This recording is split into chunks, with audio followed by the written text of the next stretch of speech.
What's up? Welcome to National Pleasure, your Nic Cage headquarters.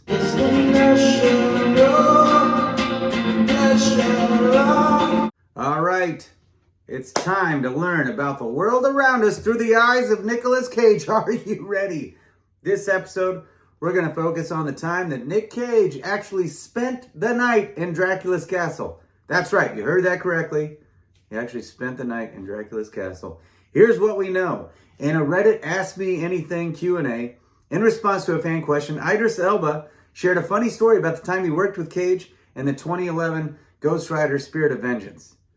With Cage playing Ghost Rider, of course, Elba revealed that Cage tried to do a little bit of method acting by sleeping in Dracula's castle. Here is his direct quote. Nic Cage came back one day on set, and he came down to set, and he looked a little bit tired, a little bit, kind of like he'd been up all night. So I was like, hey, Nick, man, how you doing? And he said, I'm all right. And I said, you seem a little spooked out. And he said, yeah, man, I went up to Dracula's castle, the ruins up in the mountains, and I stayed the night. And I said, what? Why? And he said, I just had to channel the energy, and it was pretty spooky up there. We were shooting in Romania, Transylvania, and he just went up there and spent the night as you do, and then he walked away. True story. That is awesome. Oh man, this is the layers to this guy. It's incredible. Now, before we move on, Nic Cage obviously has a few different links to vampires and whatnot. He played Dracula in Renfield. There's obviously a link to Vampire's Kiss. He produced Shadow the Vampire. And there are some real life connections to Nic Cage, potentially being an actual vampire. But we will save all that for future episodes. I want to study one at a time. We got to keep focused, guys.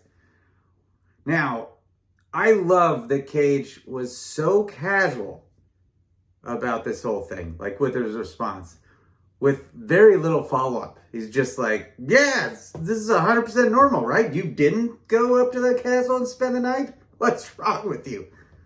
Like, it's just such a Cage response. Also, how did he do it? I assume he didn't break in. This is just, again, so Cage-like, this setup.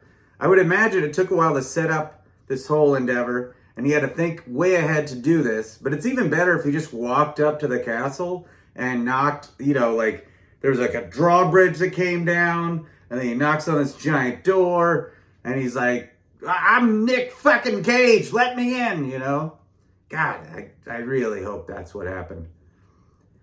Now, it's somewhat unclear if this was actually for method acting purposes. That's what he made it sound like. It's just odd to me that this was for Ghost Rider 2, either way. I mean, it sounds like they were just filming right there, so if you're Nic Cage, why not go do this? However, I appreciate that he would go method even for Ghost Rider 2, which was kind of, not loved by critics. But that's par for the course with Cage. I've seen so many interviews with him, and he always talks about how he goes 110% with every movie. Doesn't matter what it is. He's even kind of alluded to some movies that maybe weren't that great, but he hopes that his part was. So that can be appreciated. No matter what people say at times about some of his movies, he's never letting you down. He's always bringing it. Now, what did he see up there?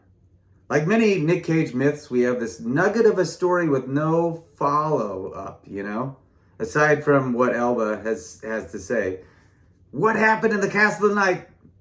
Like, this could be its own Nic Cage movie, like a biopic, tiny story. Now let's dive into the real Dracula castle and Dracula himself.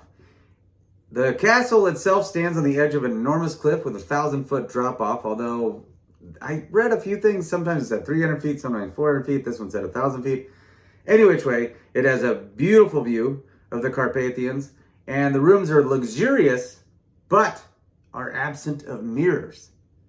And it was built in 1388. Here are some Dracula facts. Number one, Dracula may have been inspired by a nightmare that was possibly fueled by bad seafood. Bram Stoker's biographer said that Stoker was compelled to pen the tale after dreaming of a vampire king rising from the tomb following a helping of dressed crab at supper. So watch out for that dressed crab, you guys. Or if you're an inspiring horror writer, maybe eat more dress crap. See what happens. Fact number 2, Stoker wrote Dracula in 1890, 2 years after Jack the Ripper terrorized London. Apparently, Jack the Ripper had a real-life influence on Dracula. The dark atmosphere Ripper created made its way into the book. Wow. Number 3, Dracula may have been based on Stoker's boss of 30 years. Henry Irving was a renowned Shakespearean actor with a bit of an ego, apparently. Stoker was his manager, press agent, and secretary, and whether it's true or not, Irving did not like Dracula. After seeing a performance of the story, he said it was dreadful, which means it was definitely based on him. All right, next fact. Stoker never went to Transylvania, despite setting the book there. He researched it as best he could and filled in details in between with his imagination. Back then, his readers really didn't know the difference, so they couldn't fact check him because there's just no Google back then. You just had to kind of assume he was right. All right, moving on. Next fact. Dracula was also based on the Romanian Prince Vlad the Impaler, who was known for skewering his enemies. There's a debate to how true this is, but there are plenty that believe this to be true. Although Vlad Dracula was just one of Vlad's many titles. Some think it's all coincidence. But Dracula means devil in Romanian. So he may have just gotten it from that translation. Oh, and this is the craziest thing I learned in diving into the Dracula research. Dracula had a heavy mustache in the novel. Somehow I did not know that. I had no idea. Did you know that? That's crazy. Where has this been? I feel like this got lost in time. It's really hard for me to imagine Dracula with this like Ron Burgundy mustache, you know? It's difficult for me to take him seriously. I feel like I couldn't be scared. Just feel like that's somebody's dad, you know? Now a question for you watching this. Would you sleep in Dracula's castle for a night? I would not do it alone. Like maybe if I was with a group or, you know, my wife or some friends or something, sure, maybe. It'd still be pretty spooky. I'd probably just stay up all night and not try to sleep. Now, my favorite vampire movie outside of anything with Nic Cage, like let's not go Renfield or Vampire's Kiss, I'm gonna say Lost Boys. I love the Sax Man. It is one of the most incredible sequences in any film ever. I love it so much. That guy actually performed not too far from where I live a little while back, and I'm really bummed I missed it. But Lost Boys is a great movie. I always enjoy watching it around Halloween every year. So if you haven't seen Lost Boys, do yourself a favor and do that, and then go watch every Nic Cage movie ever. All right, now time for Nic Cage in the news. It was reported that Ryan Reynolds recently considered bringing Nicolas Cage back as Ghost Rider for Deadpool and Wolverine. We were robbed of this, you guys. And I love Deadpool and Wolverine. I'm a big comic book fan. It was so enjoyable. They really nailed it. I was a huge fan of the film. Apparently, Reynolds and Cage had a conversation, but in the end, scheduling wouldn't allow it. This is such a bummer. And the cameos were awesome. It was great, but it would have just been elevated to another 10 notches had Cage come back as Ghost Rider. In the multiverse, we can watch this somewhere. That's how I'll take solace with that. I mean, it is very understandable that Cage was unavailable. He's a busy, busy man, as we all know. But I really wish this could have happened. All right, now it's time for a Face Off 2 update. As I have discussed in previous episodes, I will give an update every week, whether there's an update or not. This week, unfortunately, there's not another update. This may be the case quite a bit moving forward until there is an update, but it's fun to get excited about it nonetheless. Might I suggest you just watch the first one again in anticipation and to keep the positive energy going towards getting it made.